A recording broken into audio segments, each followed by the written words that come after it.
Bonjour Mickaël, bienvenue dans cette deuxième pépite Bonjour Antoine. et je t'invite à attaquer dès maintenant. Très bien. Alors cette pépite, qu'est-ce que c'est? C'est même la deuxième pépite, moi, elle est sur les mots, valises, sur les tics de langage. Alors, au début, j'étais comme tout le monde, j'étais pas conscient de tous ces petits mots qui polluent un peu par-ci, par-là. Et du coup, en n'étant pas vigilant, je les pratiquais souvent. À la fin, après avoir travaillé sur ce sujet, j'ai pour moi des messages plus percutants, plus clairs, plus concis. Clairement, c'est bien plus efficace. Comment j'ai fait ça? D'abord, je me suis rendu compte qu'on avait à peu près presque tous nos petits tics de langage, du coup. Bref, je me suis amusé à les repérer un peu. J'ai cherché les miens et j'ai à nouveau essayé un peu d'en éliminer. Alors, je vous en ai mis quelques-uns parce qu'ils sont fréquents, hein. C'est quoi ces mots valises, ces tics? C'est des mots en trop qui vont rien amener ou même pire, qui amènent un doute. Alors, il y en a des classiques, hein, c'est utiliser une négation, ne pas faire ça, ne pas mentir plutôt que dire la vérité. Alors, le du coup, c'est mon favori. On le met en fin de phrase et il n'amène rien du coup. Essayez, essayez, il est très fort. Essayez, si on imagine un pilote d'avion qui prend le micro au moment de l'atterrissage et qui dit je vais essayer d'atterrir, ouais, là on entend le doute.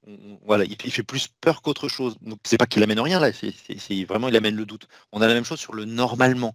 Normalement, normalement on va atterrir. Ouais, là je suis pas très à l'aise dans mon siège dans l'avion. Petit aussi, c'en est un facile. Petit, ouais. Pour faire une petite réunion, on va chercher un petit résultat. Non, on va chercher un résultat, on va chercher une réunion. En fait, le en fait de fin de phrase. Alors là, je vous en ai utilisé qui sont assez classiques, on va dire. Il y en a un qui m'amuse beaucoup, c'est le E.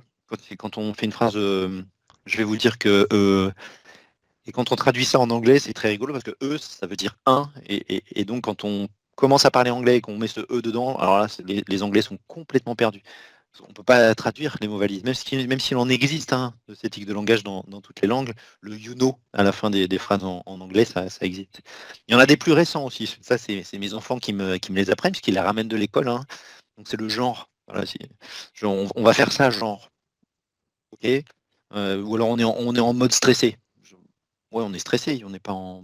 Ok. Et puis les fins de phrases qui finissent par frère, frère. Je-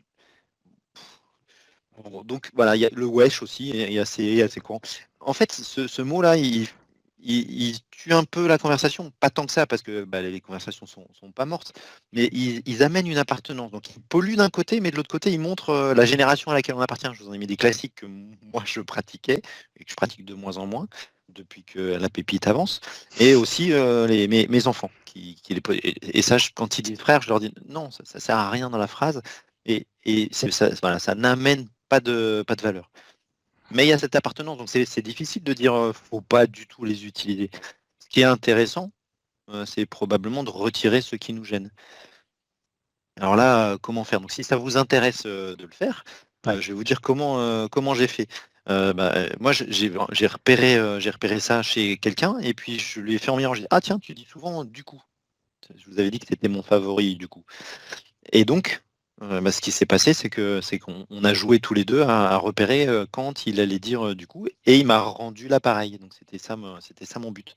Donc ça s'est fait en binôme, il y a sûrement d'autres manières de faire, mais voilà, j'ai eu ce miroir, j'en ai même eu plusieurs miroirs, qui m'ont dit: «Ah toi, le tic que tu as le plus souvent, c'est petit». Voilà, petit et essayer, c'était les miens les plus fréquents.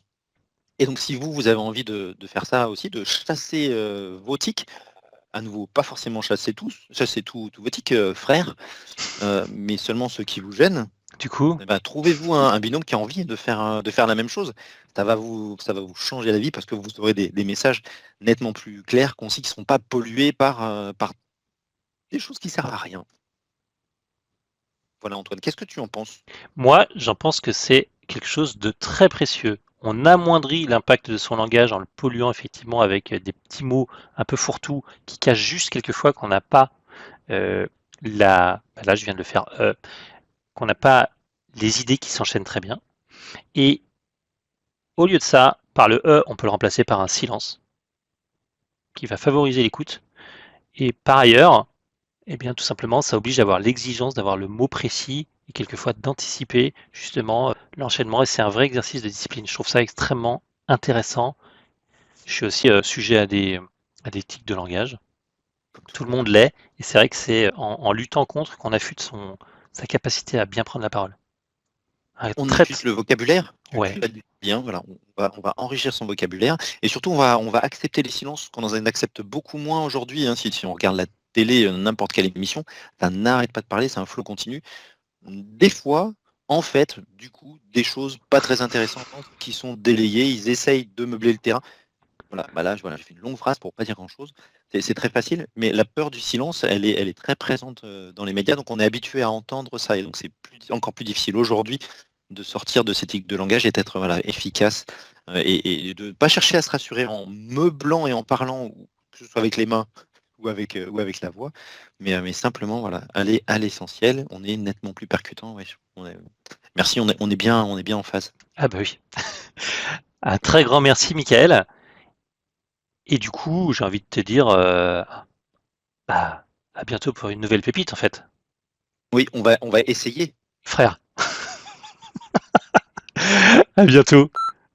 À bientôt.